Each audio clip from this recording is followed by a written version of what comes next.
Estaba pensando en esto que decías de la diferencia de métodos entre las anglosajonas y por ahí, bueno, entre las mismas anglosajonas entre sí y con las argentinas.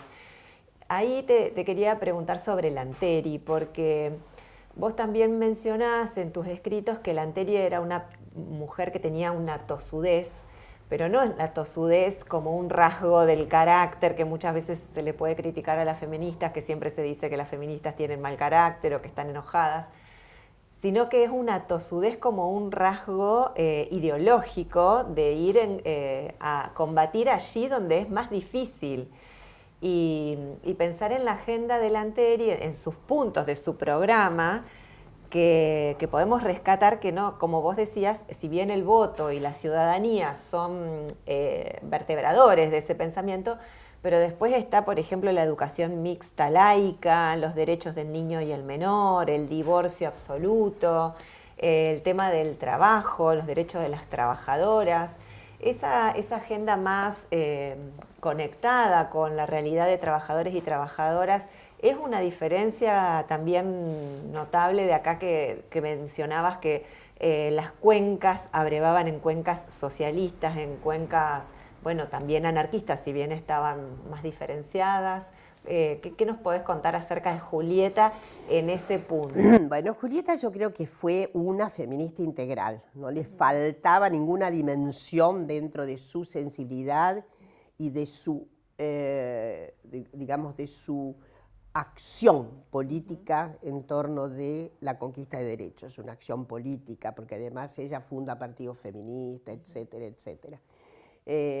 Si bien la reconocemos con la tosudez de ella respecto de la conquista de la ciudadanía, ella va a insistir, va a votar por primera vez, medio de casualidad, en La Boca, cuando se abre la posibilidad de que los extranjeros, las extranjeras puedan votar. Bueno, ahí no había, fue un día y muy por casualidad, luego eso fue inhibido, pero ella es una figura así, yo creo que de un fuste excepcional por su tosudez, por la convicción de no haber resignado jamás la posibilidad de haber obtenido, primero la ciudadanía lo obtiene, pero no el estado de ciudadanía, esto es así.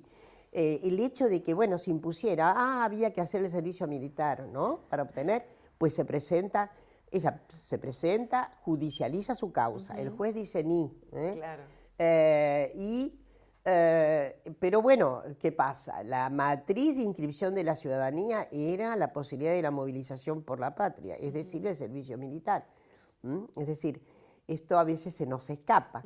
¿Quién es un ciudadano? Ciudadano sí es el pueblo total, pero el que está en posibilidad de ser movilizado, sí, así se lo requiere. Tanto es así que el documento se hace por clase. Claro. Y se hace por clase, ¿por qué? Para ver quiénes son los movilizados primero, segundo, después terceros, para que el Estado pueda efectivamente reclutar primero los más jóvenes, según su clase, que es el año de nacimiento.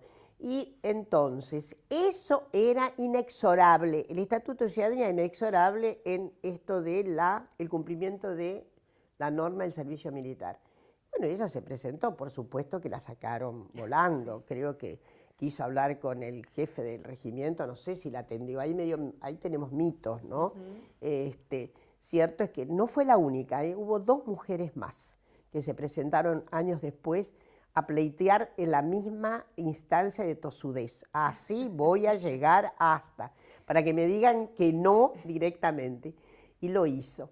Y bueno, y también, a ver, la elección de su marido, siempre pensamos una elección extraña, porque se casó, luego se separó con una persona joven, etc. Creemos que también fue toda una cuestión estratégica, porque ponderaba más el estatuto de ciudadanía si eras casada. Claro. Tenías más, había más respetabilidad. Sobre todo porque en algunos lugares el voto estaba progresando en el sentido de darle a las mujeres casadas. Entonces, era un voto que tenía también esa Esa calificación. Podía, en fin. Entonces, yo creo que todo eso, la tosudez llega inclusive al terreno muy, muy, muy, muy íntimo y personal, ¿no? En su propia decisión personal de casarse, etcétera, tiene para mí que ver con la estrategia, esa estrategia notable de querer allegarse al estado completo de ciudadanía en las mismas condiciones que los varones. Y bueno, así es que, bueno, funda el partido, después el partido está muy cascoteado, digamos, por la masonería. Yo he tratado por ahí una emisión que hace un grupo de gente que inclusive es amiga de ella, aparentemente, pero que no comparte para nada la creación de un partido feminista. Voy a decir que en los 20, muchísimos países de América Latina van a tener experiencias de partidos feministas. El caso de Chile es prodigioso, tuvo como 3 instancias partidarias feministas y hasta el partido, en fin, más conservador no tenía una fuerza interna, pero tenía una especie de, tampoco de rama, pero tenía un segmento de mujeres. Un capítulo. Un capítulo de mujeres. Pero bueno, eso existió en toda América Latina, digamos en casi todos los países, no digo en todos. Y bueno, la experiencia de Julieta fue muy, ¿cómo decirlo? Dentro de la masonería fue muy criticada.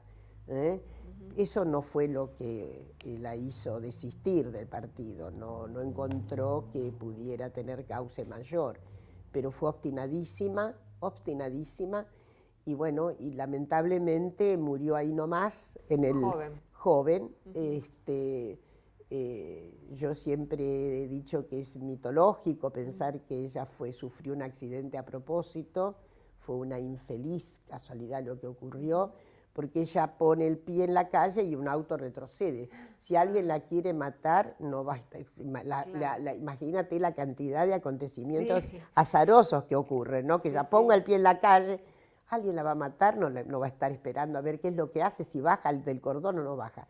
Entonces, eso creo que es mitológico, muy mitológico, y en fin, podemos hasta recurrir a la mitología con otros fines, pero desde el punto de vista de la digamos, de la razonable seriedad historiográfica, no corresponde que tengamos esas mitologías. Lamentablemente, ella es herida y unos días más tarde muere. Probablemente, no había antibióticos en la época, así que, y fue muy, muy, muy doloroso. Voy a decir algo más. Ella consiguió una suerte de expectabilidad y respetabilidad, aún en medios adversos, porque ella estaba tan consagrada a la lucha por los derechos de las mujeres, en esta posición integral, más allá, por lo que acabas de decir, por todo, porque el andarivel era completo, es decir, no era solamente el sufragio, aunque la vamos a recordar con la tosudez específica para el sufragio. Sin embargo, ella tenía mucha fuerza en sus convicciones feministas respecto del alcance, el patrocinio que el feminismo hacía para la igualación. En ese punto había como una especie de irradiación de sentimientos que la vinculaba bastante al socialismo. Y es lo que Karen Offen se permite llamar las fórmulas de feminismo relacional, ¿no? Son feminismos que no se agotan en la cuestión de los derechos de las mujeres, sino que vertebran unos sentidos de derrame a todas las posiciones sociales que están en condición de no tener derechos. De más vulnerabilidad. De más vulnerabilidad. Esta asociación, sobre todo con las mujeres trabajadoras, y el hecho de que también ella pidiera algo muy importante, que fue típico de esa leva feminista, y era el reconocimiento del Estado al maternaje. El reconocimiento del Estado al maternaje, que fue una solicitud de las feministas. hay que saber que quienes pidieron, en primer lugar, el reconocimiento del salario familiar, esos reconocimientos que tenemos hoy día, fueron las feministas en el mundo, de alguna manera muy en el ancla del maternaje. Siempre hemos dicho que esos feminismos eran muy portentosos todavía en el sostenimiento del maternaje como una clave de identidad para la conquista de derechos, ¿no? Entonces el maternaje era como un clivaje. Entonces es ahí que Julieta quería que el Estado reconociera a las mujeres el maternaje, que les diera un salario que representara eso. ¿Quiénes ganaron salarios familiares en primer lugar en el mundo entero? Los varones. Los varones.